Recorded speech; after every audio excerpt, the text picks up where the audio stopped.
It's not even summertime yet, and it's already hot in Louisiana. I mean really scorching hot. According to the National Weather Service, May 2018 has seen one of the warmest starts to the month on record in the state. The good news is, all of this heat is actually boosting the growth of your landscaping and your vegetable garden, but it's also boosting the bugs. Insects are cold-blooded, so an increase in temperature usually means a big increase in insect activity. In this month's installment of Blooming on the Bayou, TWILA's Kristen White shares some proactive tips and tricks to keep those pesky garden pests at bay this season.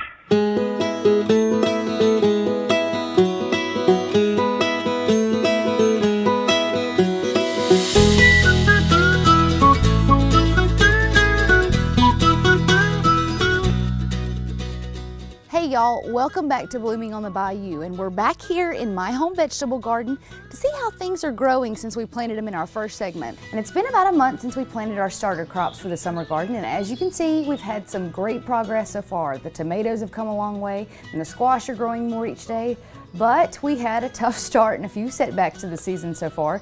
After Easter, we had a few nights of really cold, chilly weather where the temperatures got down in the 30s. I lost a few of my squash plants and I lost all of my cucumber plants, which I had to replant. So in addition to all of the challenges that I've faced from the weather this season, I've been battling a plethora of critters and pests early on in the season.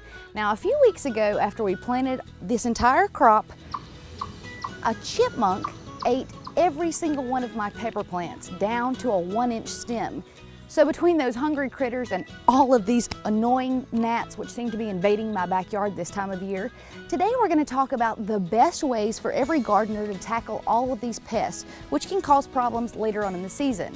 Now, even in the most well-prepared and best managed vegetable gardens, certain pests will occasionally get out of hand, especially here in the South, where our warm, humid climate provides the optimal environment for a host of garden problems. Now, good vegetable garden pest control starts with basic common sense gardening, such as choosing varieties that are resistant to pests and suitable for your area and region.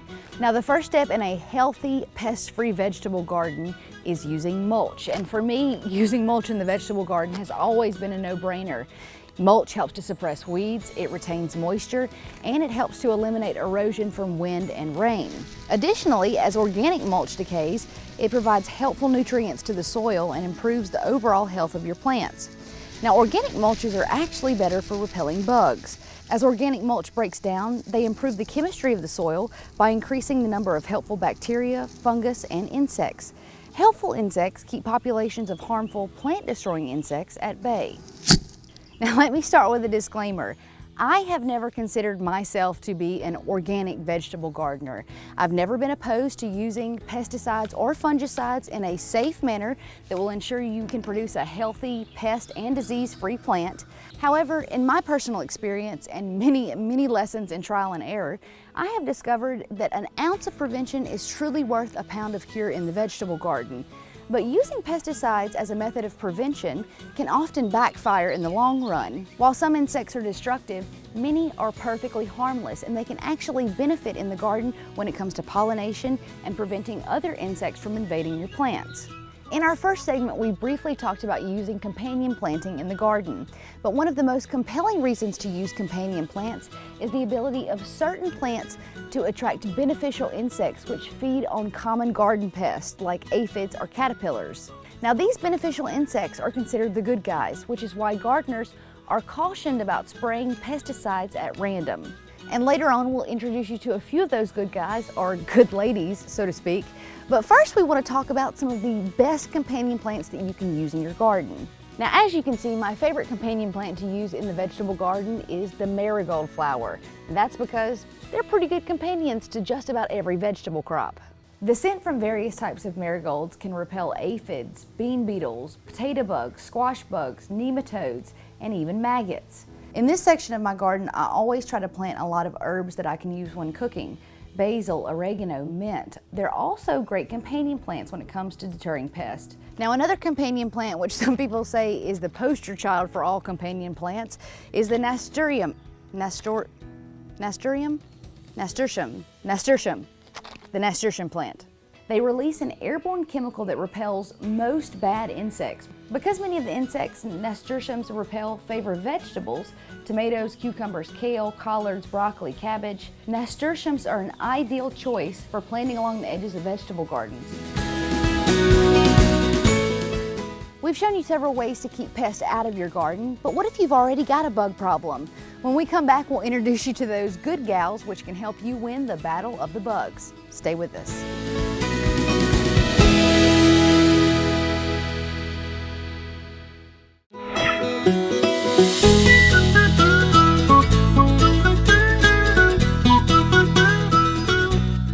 Before we went to break, we talked about all the different companion plants that can help attract beneficial insects to your garden.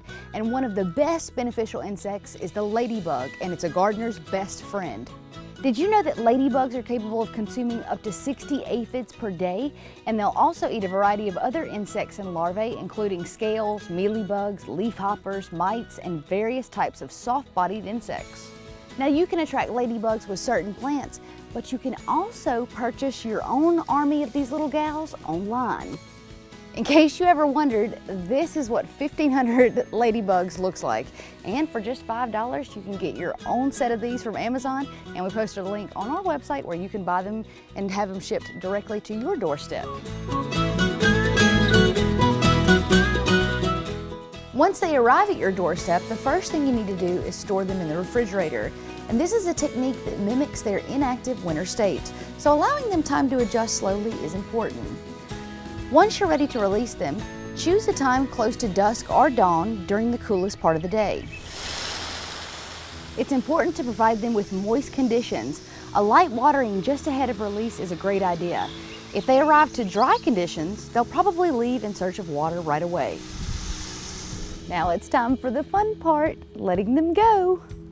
So we're going to cut the bag open. There's no turning back now. And I'm trying not to cut any of the bugs. Up, and see, they're already crawling out.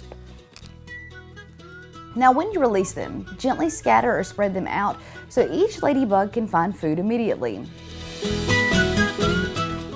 Now one way to ensure that your ladybugs will have plenty to eat whether you have a bug infestation or not is to mix up some sugar water and spray on the plants, just to give them a little boost of energy.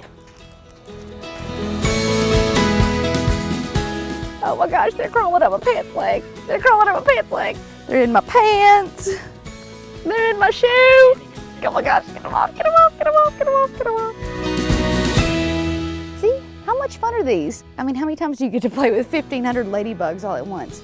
And maybe, just maybe, these will eat some of the gnats out here. I can't guarantee that any of these tips are going to help you keep your garden 100% pest-free, but I hope they do help somewhat. If you have some tips that have worked for you in the past, or you have a question that you would like for us to help you get an answer to, you can submit them on social media with the hashtag BayouBlooms or shoot me an email. Until then, we'll see you next time on Blooming on the Bayou.